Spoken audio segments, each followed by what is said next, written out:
Have you ever stopped and wondered, why do the same patterns keep showing up in your life? You might have different relationships, but they always have the same ending, or you might get different jobs, but it's always the same feeling of this is not what I'm supposed to do. Or you might have different friendships and go through the same situations. You might have different goals, but somehow the same version of you just keeps showing up, like with procrastination or whatever comes up for you. And this time you tell yourself, like, I'll do things differently. I'm working on myself. It's going to feel different. And then somehow you just keep finding yourself back in places that feel really familiar. So here's why. The decisions shaping your life today may not be the decisions that you, as you are making today.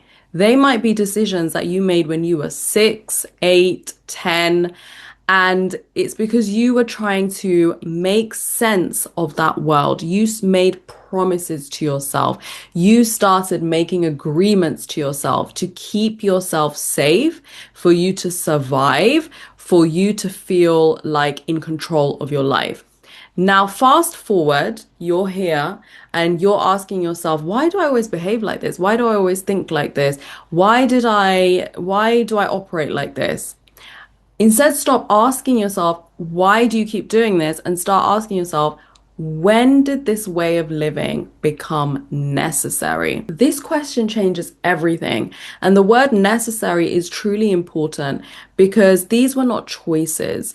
When we grow up in places where we can't truly be ourselves, which is probably 90% of the population, the 10% are probably really lucky, we don't really get to choose the personality that we truly are. Because when we are very young, we just want to be expressive and playful and all of that kind of stuff. And sometimes it's not received well based on the environment that you grew up in. So you start choosing a strategy. You start asking yourself, what is going to get me loved? What gets me criticized? What keeps me safe? And who do I need to become to belong here? And this is survival. And without even realizing, you start learning that if you stay quiet, then you get left alone. Or if you become useful, then you get praise. Or if you say, I never need anyone and grow up beyond your years, then you actually get to be helpful, right? You get to make people happy. You might say, I'll achieve more because that's the only thing in your life that got you attention.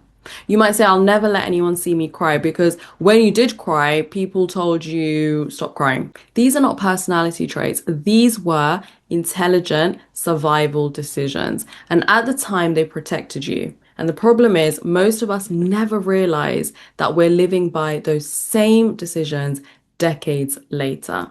Imagine a little girl who discovers she's praised when she's helpful. She starts putting everyone else's needs before her own. And years later, everybody describes her as selfless. She even describes herself as selfless, but she is exhausted. And exhaustion is a sign that you are not in alignment with who you truly are and you're not living the truth of who you are. Imagine somebody else. Imagine a little boy who learns that showing emotion leads to rejection. He becomes independent, strong, successful. Everybody admires him and he will describe himself as, yes, I'm like somebody who's work orientated, but deep down he struggles to let anybody close. And it's because in his home environment, his home life might have been unpredictable. And he was incredibly aware of everyone else's emotions.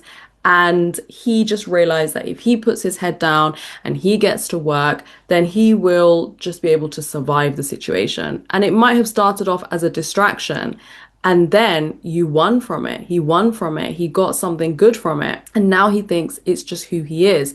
But when a relationship comes into his life, he's not able to emotionally connect. He just runs back to work. And people might describe him as he's just a workaholic. But this is because his childhood self made an agreement to say, I'm never going to allow someone to have my full presence. I'm just going to work because when I work, I can control my environment. When I give emotional presence and it's not met, it feels deeply painful. So whatever was praised or however you survived or whatever was rewarded is probably what you have brought into this current day. Most people spend years trying to fix behaviors they never consciously chose. They ask things like, how do I become more confident? Instead, ask, when did confidence stop feeling safe? You might ask yourself, why can't I rest? But instead, ask, when did you learn that your worth depended on being productive? You might ask yourself, why do I keep attracting unavailable people? But ask yourself, when did love become something that I believed I had to earn? One question blames you and the other understands you. And understanding doesn't keep you stuck, it finally gives you something real to begin. This is exactly why I created my survival archetype quiz, because most people can see the pattern, but they can't quite name it. And this quiz helps you identify one of the core survival strategies that may be shaping your relationships, your work, your confidence, and the decisions you're making today. So if you're curious about that pattern that's been quietly running in the background of your life, you'll find the link in the description below. Now let's keep going, because there's one more thing I think is important to understand. The decisions still making today's choices. Now here's what's fascinating. The oldest decision in your life may still be making today's choices quietly without you ever noticing. Maybe you decided, if I don't need anyone, then I can't be disappointed. So today asking for help feels almost impossible.